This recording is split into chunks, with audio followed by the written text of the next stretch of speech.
Salut à tous, aujourd'hui on se retrouve dans le jardin pour cette nouvelle vidéo. On est le 2 janvier, il est midi et demi je crois, à peu près, un petit peu plus. Là j'ai le soleil pleine tête, il fait 20 degrés à l'ombre. 20 degrés à l'ombre le 1er janvier dans les Pyrénées à 300 mètres d'altitude à peu près. Voilà. Mais c'est pas le sujet de cette vidéo. Aujourd'hui on va parler de deux bouquins très intéressants et très complets si vous débutez le jardin ou pas d'ailleurs, hein, si vous voulez en apprendre un peu plus sur le jardinage, la permaculture et des choses comme ça. J'ai deux bouquins à vous conseiller. Donc le premier c'est le guide du jardin bio, écrit par Jean-Paul Torres et Brigitte Lapouge-Desjean. Un bouquin très complet, on va faire le détail ensuite. Et le jardin forêt de Martine Crawford. Et ces deux bouquins sont très très complémentaires. On va faire un détail des deux bouquins. C'est des bouquins qui ne sont pas donnés, mais je ne sais pas si vous voyez, hein, c'est celui-ci fait plus de 400 pages et celui-là je ne sais plus exactement, mais voilà, 300, plus ou moins 350 pages. C'est des beaux pavés et il y a des informations très intéressantes et comment dire, bon, on va faire le détail des deux livres et puis je vais vous expliquer ça. Donc je vous reprends en plan plus serré. Ok, donc on va commencer par le guide du jardin bio. Donc ça c'est la deuxième édition. Aujourd'hui on le trouve encore en neuf et en occasion celui-ci, mais on trouve la quatrième version qui, si je dis pas de bêtises, date de 2020. Je vous mettrai les liens dans la description pour celui-ci et pour la nouvelle édition, enfin la dernière édition en tout cas. Donc qu'est-ce qu'on retrouve dans ce bouquin? On va se faire, alors voilà, là il y a un petit guide de lecture, donc je ne sais pas si je vais réussir à vous cadrer ça bien en expliquant certaines choses. Donc si vous êtes plutôt orienté permaculture, je dirais par exemple la exigence en compost, donc ça nous donne à peu près la quantité de compost pour 10 mètres carrés à mettre en place sur la zone de culture pour telle ou telle variété de fruits par exemple, ou de légumes. Mais vous pouvez transposer ça et comment dire, pas forcément en compost, mais si vous avez des toilettes sèches, des choses comme ça, c'est pareil, ça peut donner une indication, mais c'est pas l'information que je retiens forcément pour les cultures, mais enfin bon, ça nous explique ici rapidement les semis, les périodes de récolte, etc. On va passer sur le sommaire. Donc voilà, pour avoir une bonne terre, travailler son sol, bêchage, émiettage, etc. Fertiliser son jardin, les engrais verts, donc je ne sais pas si vous voyez bien, mais le temps des semis, repiquage, plantation, l'eau au jardin, les ravageurs et les maladies, associer les plantes, cultiver un sol difficile, les rotations, et ensuite on a toute une liste de plantes potagères, de plantes aromatiques avec des fiches à chaque fois, et également les arbres fruitiers, les petits fruitiers, la multiplication, comment tailler les arbres. Donc il y a souvent des dessins pour chaque espèce, c'est très très bien fait. Les plantes annuelles et bisannuelles. Qu'est-ce qu'on a d'autre? Et ensuite on a, oui, une partie jardin ornemental, donc parce que pourquoi pas, on peut planter des choses aussi jolies, enfin jolies à fleurs par exemple au potager, ça ramène des insectes et puis bah, c'est joli pour les yeux, hein, n'est-ce pas?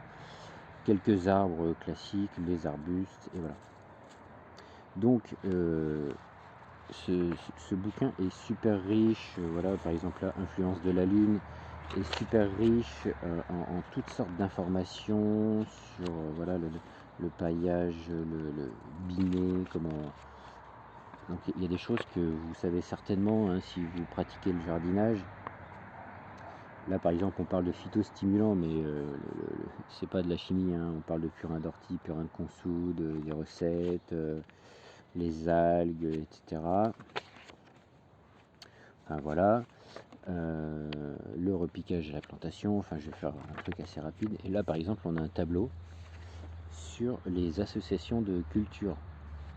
On sait que certaines plantes vont favoriser une autre plante qu'on va mettre à côté et à l'inverse vont défavoriser la culture d'une autre plante.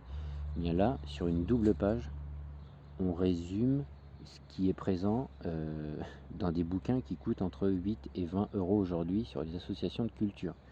Là, on a un résumé. Alors, on ne va pas détailler si, par exemple, l'asperge, enfin, pourquoi l'asperge s'entend mal avec la betterave rouge. Par contre, vous savez que si vous avez des asperges, eh bien, vous n'allez pas planter des betteraves rouges à côté parce que c'est défavorable. Vous n'allez pas savoir pourquoi, mais ça, on peut se renseigner ensuite. Mais il va falloir éviter. Donc, tout de suite, on a l'information. Ma betterave rouge, je ne vais pas la mettre à côté de l'asperge, mais je vais peut-être la mettre à côté du céleri à côte, par exemple. Voilà. Donc ça, c'est hyper pratique. Ensuite, on a des fiches, donc je vais essayer d'aller un peu plus vite parce que sinon la vidéo va durer 3 jours, mais sur voilà comment se met là par exemple une fiche sur la culture des carottes, les chicorées, etc., etc. Donc on passe aux cultures fruitières. Je vais essayer de vous trouver une petite fiche intéressante. Voilà par exemple le cassis. Le cassis, comment on va aller le tailler avec des dessins, des exigences, les distances de plantation idéales. Voilà, encore une fois des dessins. J'espère que l'image est bonne parce que moi j'ai des reflets. Donc voilà, on a tout ça pour les fruitiers. Il y a énormément de dessins qui sont très simples à comprendre. Donc là on passe sur la partie jardin d'ornement. Et en fin de bouquin, il y a un condensé, voilà, cahier pratique, ils appellent ça, les travaux de saison. Voilà, sur 12 pages, vous savez à peu près ce qu'il faut faire au jardin pour chaque mois. Chaque mois est divisé en 2 quinzaines, la première quinzaine et la deuxième quinzaine. Donc là, par exemple, février, semer sous abri, radis, carottes, chou-fleur, laitue, semer la fève en pleine terre. Et puis il y a des distinguos si on habite en climat, en zone plutôt chaude. Enfin, en gros, hein, pour faire simple, entre le nord et le sud de la France, quoi. Voilà, le glossaire. Qu'est-ce qu'on a d'autre qui était intéressant? Les cartes, les calendriers, les gestes du jardinage. Comment on va décompacter sans retourner, bien sûr. Les façons de faire son compost, un piquage, enfin voilà, etc. Des adresses utiles pour acheter des semences et tout un tas de choses. Voilà. Enfin, voilà. Là c'est pareil, on a encore un petit guide d'utilisation sur la partie ornementale, si il faut une exposition ensoleillée ou pas, les semis encore, voilà. Donc excellent bouquin et super complet, je crois que ça coûte 27 €, si je ne dis pas de bêtises, que ce soit cette version ou la dernière version qui est la 4e version. Ensuite, on a celui-ci. Donc celui-ci, c'est un complément pour créer ce qu'on appelle une forêt comestible et avoir de quoi manger en permanence dans la forêt. Donc là, pareil, le sommaire, je ne sais pas si vous allez le voir, mais bon, je vais vous faire un résumé rapidos. Comment fonctionne une forêt comestible, comment la concevoir. Alors, avec tous les détails des orientations de terrain, de quoi mettre où, etc.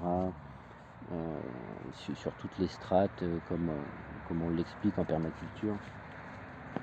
Et des éléments supplémentaires de conception d'entretien, les clairières, les chemins, des tableaux de multiplication, enfin voilà, encore une fois, c'est très complet.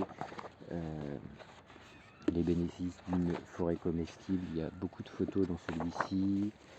Enfin voilà, J'ai essayé de vous trouver des choses, voilà, des arbres fixateurs d'azote, les champignons mycorhiziens, concevoir votre forêt comestible, la plantation, et pareil, énormément de photos.